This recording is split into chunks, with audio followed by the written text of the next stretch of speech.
Hey guys, once again welcome back to the layout. So today I'm weathering my Norfolk Southern ST70 number 2572. I thought I'd just video it to show you guys how I'm going to do this. As you can see, it's already slightly weathered. What I'm going to do, if I show you the prototype picture down here, you can see that a lot of the older ST70s are now starting to have their paint fade and even a little bit of rust show through that. So I'm going to try to replicate that here. Like I said, it's already been weathered before. It's been dulled down and faded just a little bit, and I got some nice dirt along the trucks. But basically what I'm going to do is try to replicate that paint fading and the white patches. So I'll talk you through it real quick, and then I'll go and show you how I actually do it. So what I'm going to do is go ahead and apply white to it, and it's going to look a little funny at first, but what we're going to do is we're going to let that dry. And then once that's done, I'm going to go and take a Q-tip dipped in some alcohol or paint thinner, whatever works for me, and once we're going to rub it off and create those little faded patches. So what I'm going to do here is just go ahead and apply the white. That's the first step. The second step, the first step was to remove the handrails, and as you can see I have the windows masked. That's just regular painting masking tape. So anyways, what I have here is white.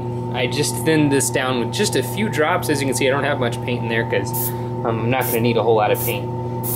So I'm just going to adjust my airbrush here to have the least amount of flow possible.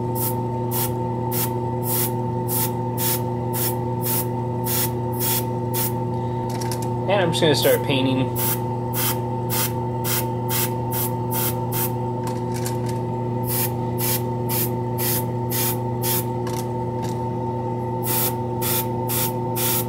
And again, you're gonna, if you're doing this, you're gonna want to reference your prototype photos. So what I'm doing here is I kind of noticed a lot of the edges, especially these the sides of the cab here, are very faded. So what I'm gonna do is just paint this almost completely white, and I'll go back and remove what I need to remove a little later on.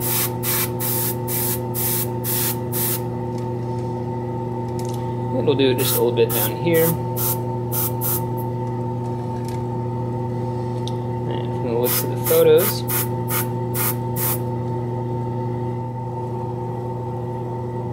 Alright, so there you go. You can see I went ahead and just got all the major areas there. What I kind of focused on was the ridges here, and then also the back here, which, you know, just going like off the prototype photos. So you can take a look at it if you think maybe whatever looks good to you, really you just kind of eyeball it. So for instance, I think it looks a little black here compared to the rest of it, so I'll add a little bit there. And if I don't like it when I'm done, like I said, we'll be able to remove this pretty easy. And one thing you want to make sure that while you're doing this, that before you go ahead and do this, you have a good clear coat as a base, so you don't rub off any of the decals. And this engine already had that from my previous weathering job. It had a nice clear coat on it, so I don't have to worry about that. So anyways, we'll let this dry for probably less than 10 or 15 minutes because it's an airbrush and it'll dry pretty quickly. So anyways, we'll be back in just a few minutes and we'll head over to the workbench.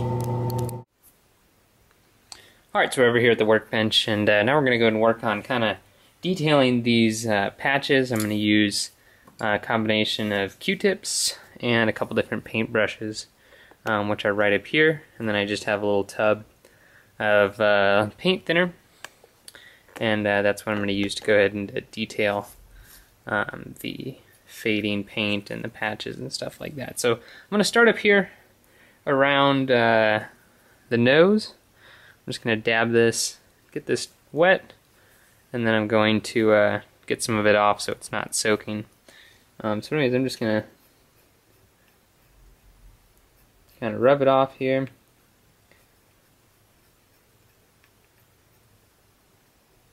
But as you can see, I'm leaving it on the edges. And you may need to dry it off just a little bit. You can do that with the other side. And the reason I got the paint brushes is sometimes around the details, such as that sand hatch there on the nose. May need to get it off like that, and then again around this little grab iron right here. And you can dry it off. It'll soak up that paint pretty well.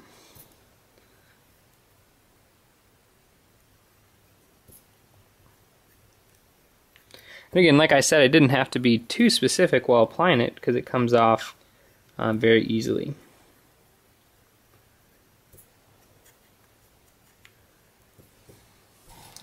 And one thing that might make this a little easier is removing the handrails.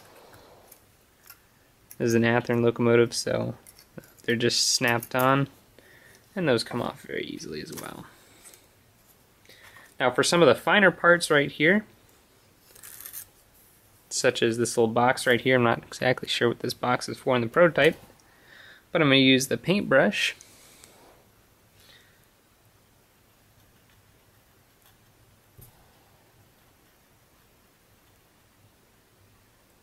You can see that you can really remove just the spots that you want, and it's very specific.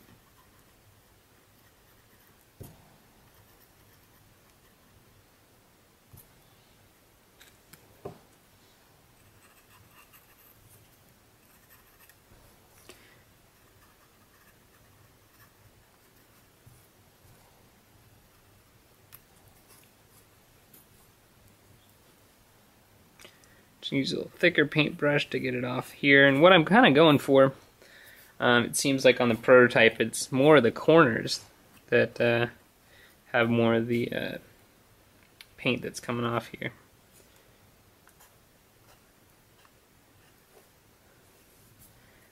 I'm going to go ahead and get the edges here.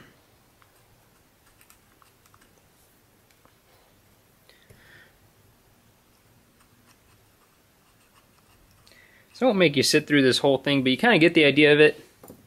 You can kind of see that the paint's coming off there nicely, and I'm really getting the edges there. So I'll be back in just a little bit when we work on these bigger patches here. I'm going to go ahead and finish up the nose. Just a little more progress here on the ST70 to show you how I'm doing it here. So as you can see, I'm just kind of no pattern to it, like I said before. I'm just kind of eyeballing it. I'm using the small paintbrush here to do some of the detail work.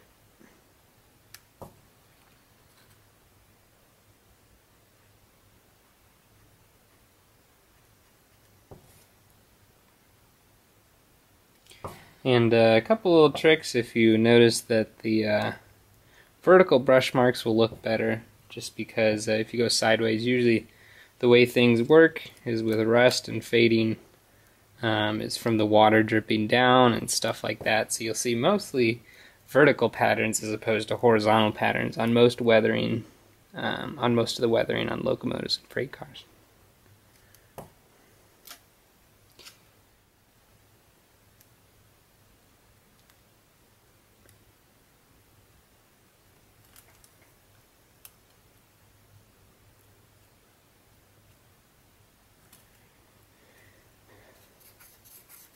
I'm going to go and clean up the regular doors here. And we're just going to keep doing this pattern until it kind of turns out like this side over here, and we have the splotched paint and peeling paint. Alright, so the next thing I'm going to go and do is apply little weathering powders and some rust, just like the prototype photo. If you'll take a look up here, you'll see we have some rust up here on the cab. It's kind of hard to see.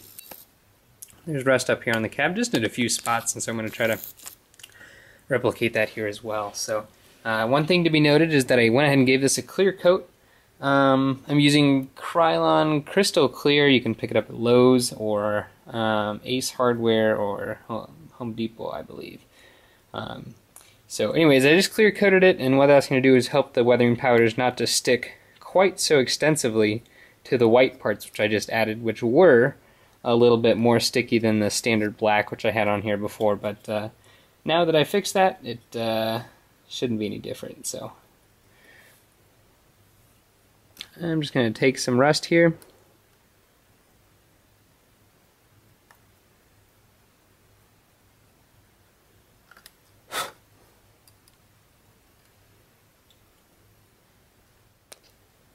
Alright, so what I have here are just two colors. Don't mind that yellow paint, that's from a previous project, but I have black and brown. I'm going to go ahead and mix them here to kind of create a color that I'm looking for. You kind of see I'm making that medium colored brown right in the middle, and that's exactly what I'm going for. So, we got that. Again, we're going to take our small paintbrush, which is right here.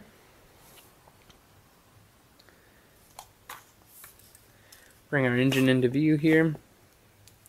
I'm just going to dab this along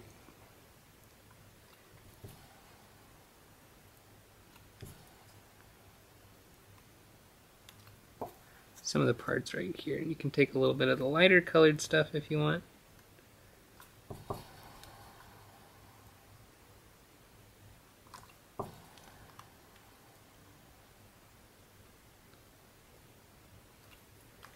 And create some nice rust there. So as you can kind of see, I'm kind of mixing the colors on the model.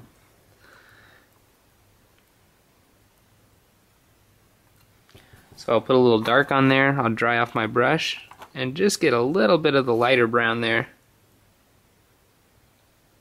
And stick that right over it, dry off my brush again so I have a dry brush.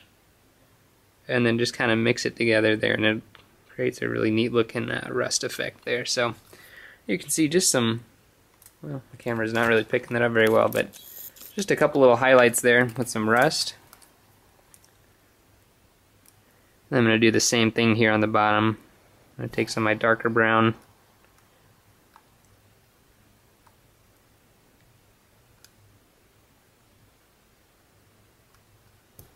I'm going to dry off my brush again. Get some of the lighter brown. Just a little bit.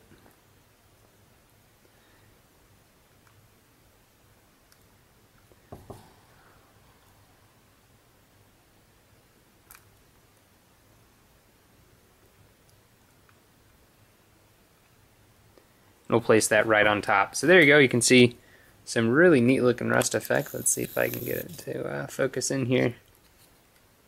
So we're just going to do that just a little bit on the cab here. Most of the rust seems to be on the forward surface, on the forward part of the engine. Most of the things back here I'm just going to leave white. Excuse me.